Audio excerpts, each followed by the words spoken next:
Well, after tomorrow, you won't see any political ads for a while. And for one woman, that'll be just fine. She's so upset by all the negative ads, she decided to log what she's seen and tell 13 ABC's Bill Hormann what she thinks. Bill? Yeah, Lee and Diane, consider this a postscript to our Spot Check series. Donna Myers fed up. She wants to hold politicians accountable for polluting our airways with negative campaign ads.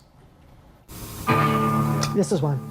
You can call Donna Myers a campaign critic. She's seen ads that she's liked. That's a good one. Richard Cordray is lying. And groaned at the ads she didn't. And with her phone in her hand, I think this is issue 1. she's taken notes about every single political ad. 4 ads in a row. Yep. You were busy. Yes. And 3 of them were negative. Candidates for offices ranging from judge to state house, governor to U.S. Senate have run thousands of ads this campaign season. And sometimes it's the 2 candidates who are squaring off against each other who are Yes. So you really get a sense of compare and contrast. Yeah. And overload. Donna got fed up with the attack ads, so she started logging everything she sees and created a spreadsheet of candidates, office, and whether the ad was positive or negative. Okay. As of this morning, Donna logged 219 attack ads, 156 positive ads. And Richard Cordray, 46 attack ads and only 6 positive ads? Yes. But look at Mike DeWine, 11 and 48. 48 attack ads. Yeah. The number of attack ads is almost the same. Donna knows both parties are guilty, and nearly every single candidate bases a campaign on tearing down their opponent. She's singled out the governor's race as especially negative this year, until this weekend. And the thing I've also noticed is that with both of them, the more positive ads have been within the last few days. Those are called closing ads. Yes. And they want you to feel good about them. Well, but the problem is so many people have already voted. Perhaps those early voters were influenced by all those nasty negative ads, or maybe nothing a politician says in an ad will change any minds. But still, Donna wants to hold the politicians accountable. Overall, you upset with these politicians, or do you understand what they have to do to get elected? I understand what they're doing, but I don't agree with it, and I want them to change. And now hear this, Donna plans on writing letters to the winners in this election and to all the candidates running in the next election. She wants to implore them to produce positive ads. Let's see what impact she has, Diane. And thank you. A Toledo City Council member has created quite a stir over a Facebook posting over the weekend. The post seemed to attack people who voted for President Trump in the 2016 election. 13 ABC's Bill Hormann talked with Yvonne Harper about her post and her intent. Bill. And she says she was just trying to energize the vote in the midterm election, but by posting a profane map, Councilwoman Harper may have added to a sense of harsh political debate. Harper reposted this image of the electoral map of 2016. The blue states voted for Hillary Clinton. The red states voted for Donald Trump. You live in one of the red states that voted for Trump. You live in Dumefistan. Yeah, you got that right.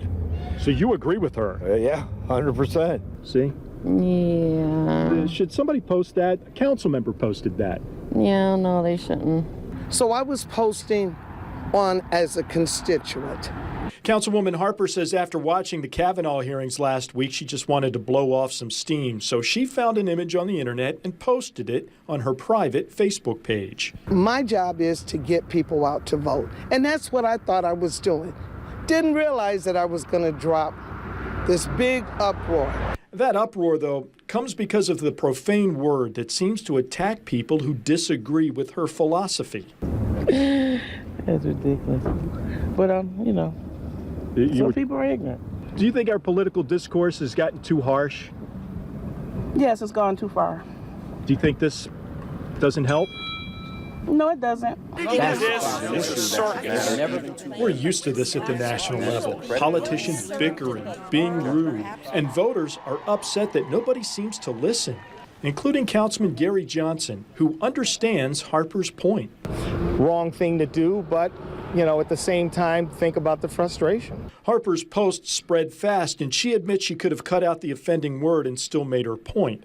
But social media makes it easy to just lash out without thinking. Is that the proper venue? I think it is when you want to get people attention, because I have you out here.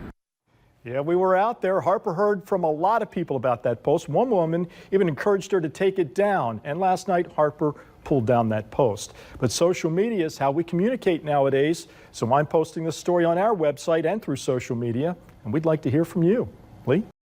A delegation from Youngstown was in Toledo today looking at ways to make sure people have access to food. 13 ABC's Bill Hormann says they see Toledo as an oasis in solving the food desert problem. Christian, Toledo has struggled to get food to people in the inner city, but the progress we're making here is something Youngstown hopes to take back there.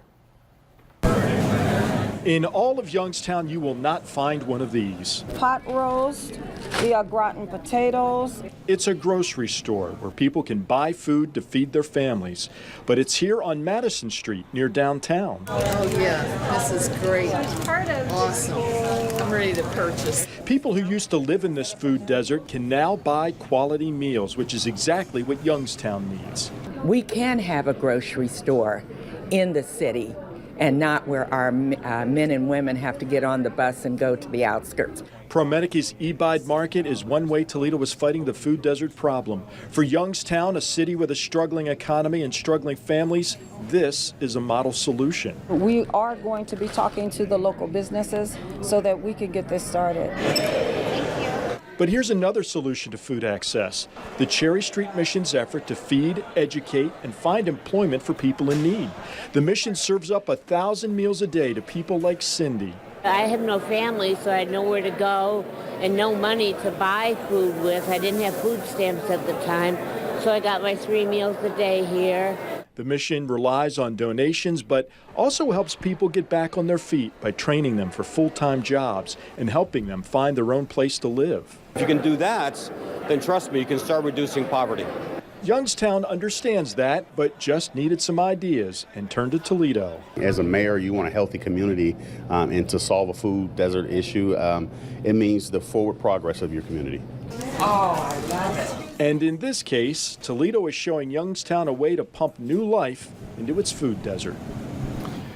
Now, to be sure, Toledo has corporate partners like ProMedica and Penna Career Center and trade schools, staffing companies. Those are relationships built to solve this problem. The delegation from Youngstown knows that's what it needs to do and sees Toledo's example as a way to do it. Lee?